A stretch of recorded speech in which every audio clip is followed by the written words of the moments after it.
Hello and welcome to another Hand Drink Solo wine info video, and today's wine of the day is the Baleia Tempranillo, which is from South Africa's Cape South Coast, which is a really rather large, quite undefined belt on the south coast, as the name suggests. But there are some incredibly exciting wines coming out of this region, especially when made from cultivars like Chardonnay, first of all, and secondarily Syrah. Now, the reason that this is all so exciting is because the soils down there apparently have some super high pH, wild, incredible, chalky soils, the likes of which we have not seen in South Africa, not even in Robertson, who do make a big deal of their chalky soils, which are a thing. But viticulturists who work down in places like Stilbaai and the Goko and Lower Davenox assure me that chalky soils you're getting there are absolutely in a league of their own. What exactly that means and how it chemically makes a difference to the vines, we'll have to talk about on another day when perhaps I understand it a little bit better. Incidentally, if you want to stay up to speed with these sorts of geeky soil discussions or wine history or wine science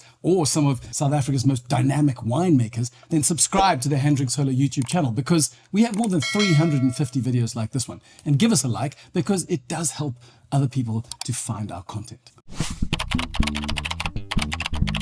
Baleia Estate has been a pioneer for quite some time out in the Lower Davenox ward, mostly because no one else has joined them out there. Been sitting out there alone, essentially as a monopole. But more recently, with the chatter getting going about how exciting this region is, some incredible winemakers like Trizan Barnard and Richard Kershaw have started sourcing Chardonnay from Gunther Schulz's vineyards, partially because Gunther is just such an incredible vigneron, not just a winemaker.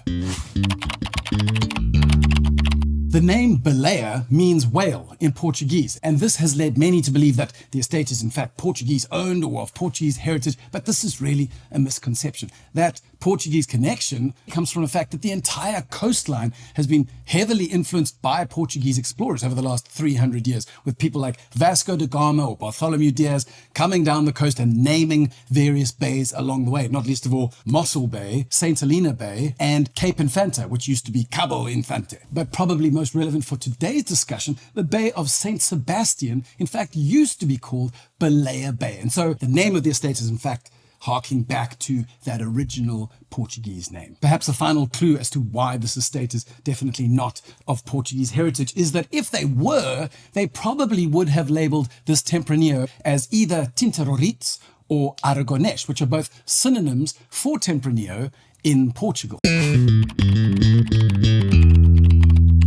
The Baleia cellar master and winemaker is a prodigious surfer called Gunther Schulz, who, interestingly, is also the brother of Carl Schulz, who is the cellar master and head winemaker at Hartenberg and an absolute long-time industry legend that has been leading the way in regenerative viticulture and winemaking since the mid-1990s. Gunther is also brother to Rudi Schulz, who is the legendary long-time winemaker at Thelema Estate, which is an absolute history-making estate up in Helsvoogte in some of the higher lying vineyards in Stellenbosch's Simonsberg, which lie almost 500 meters above sea level. So really, three very influential brothers in the South African wine scene. Siblings aside, Gunther has been responsible for taking Baleia really into the next generation of South African winemaking styles, leaning away from perhaps what we were known for 25 years ago, which is these 15% and 15.5% alcohol, highly extracted red wines. He has developed a style that is really quite distinct and is beautifully savory and elegant and lighter bodied. And he works with cultivars like Pinot Noir and Syrah and Chardonnay, and